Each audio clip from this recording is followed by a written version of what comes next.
You're watching Courtney Elizabeth Diaries, Art and Adventures.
I got an online order last night, so let's pack it.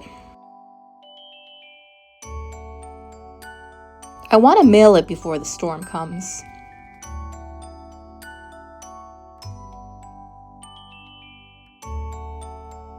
I like to write a short message on the back of the thank you card.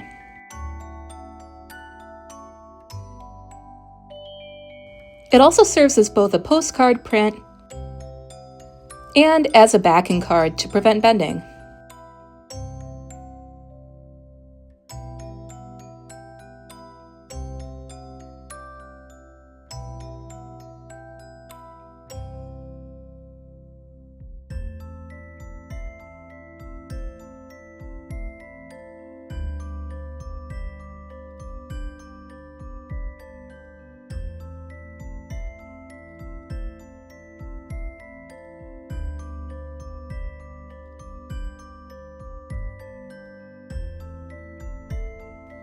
They ordered some of my new keychains as well.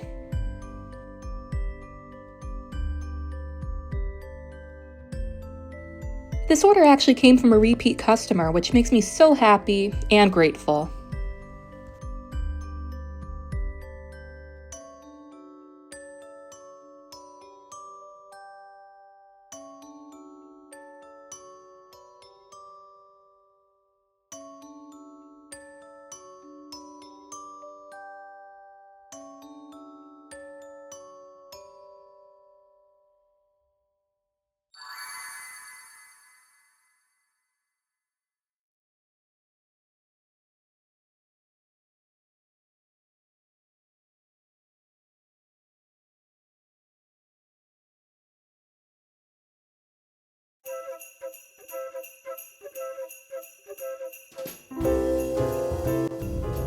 Going to the post office and it's actually so cold that you can see my breath.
I'm walking around the park just for fun. Just to see the animals, see how the animals are doing today. It's just really nice and serene. I mean, I grew up in upstate New York, so this kind of weather makes me feel like I'm at home.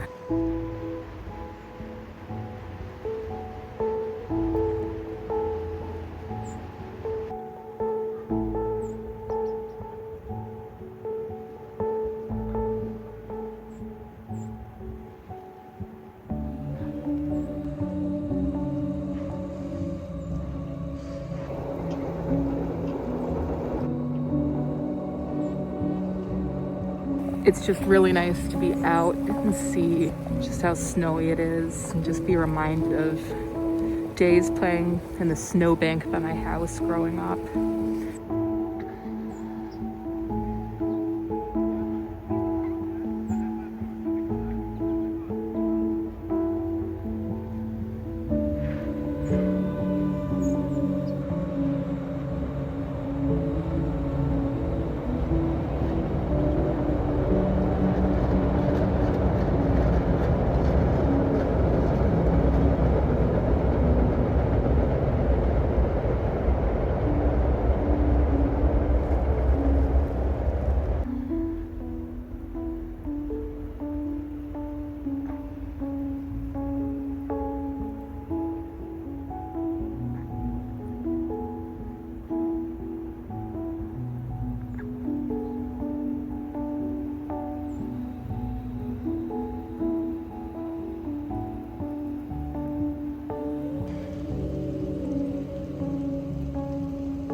Thank goodness the bunny's okay.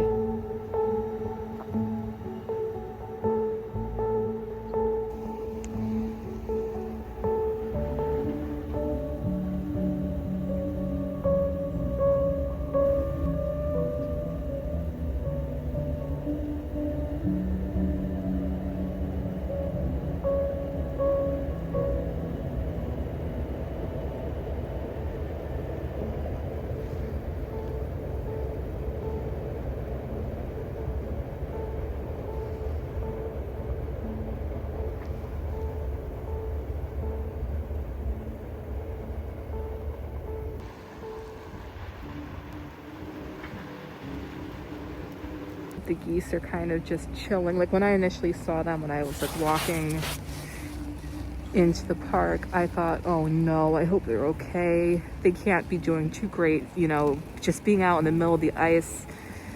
But no, they're grooming themselves. They seem relatively spry. And I mean, I've seen like the geese in our neighborhood in the winter, and I know that they're not made of glass, but you know, it's just incredible to see how these animals can adapt to their weather like this.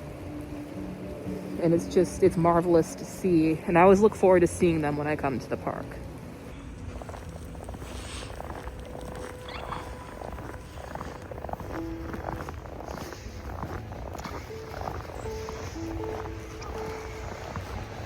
And if you're watching this video, you can tell by now that my cheeks have definitely gotten some color since I've been out. And it's probably time for me to start going inside. Even though like I'm not like personally like in pain right now, I know like you can get frostbite pretty quickly and not really realize there's a problem until like it's too late. So I've got my landscape shots for my landscape folder. I took a lot of videos like this one, and now it's time to start heading indoors, I think, for the next little while at least.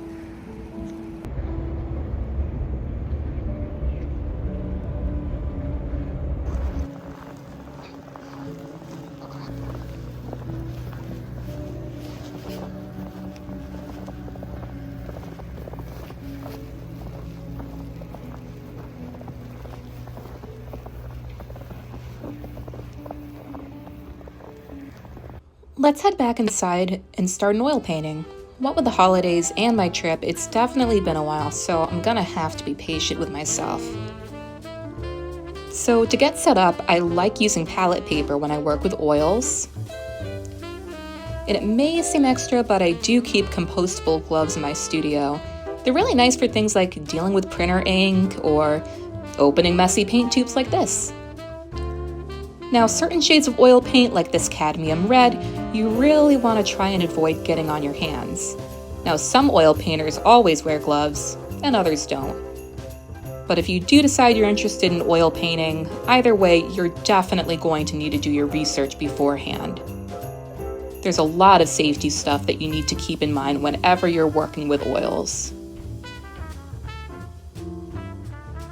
Some other tools that I like that you see here are that black paint opener over there and that jar grip with the paisley pattern. Now that particular jar grip I only use in my art studio. Obviously, oil paint and jars of food do not mix, ever.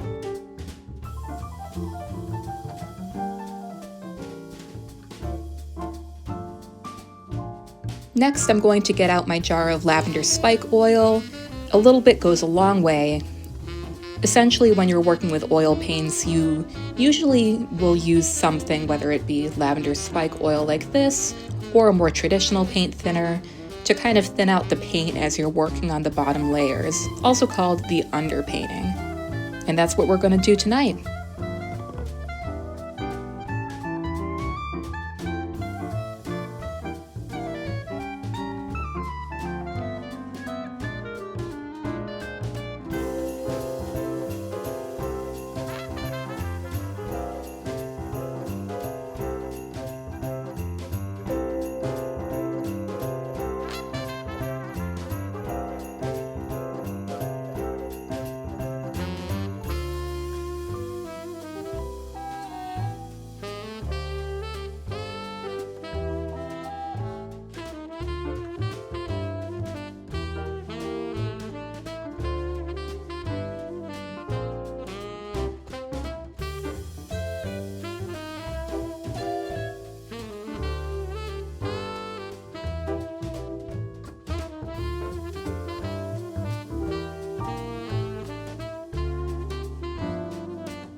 Okay, here's the snowbank that I'm about to climb. I've got my snow pants, as you can see, and I'm gonna climb all the way to the top. I climbed all the way up here. Not that tall, but it's just fun to climb a snowbank. It's just fun. It reminds me of when I was a kid and I would do this. I'm in a snow hammock. Yay!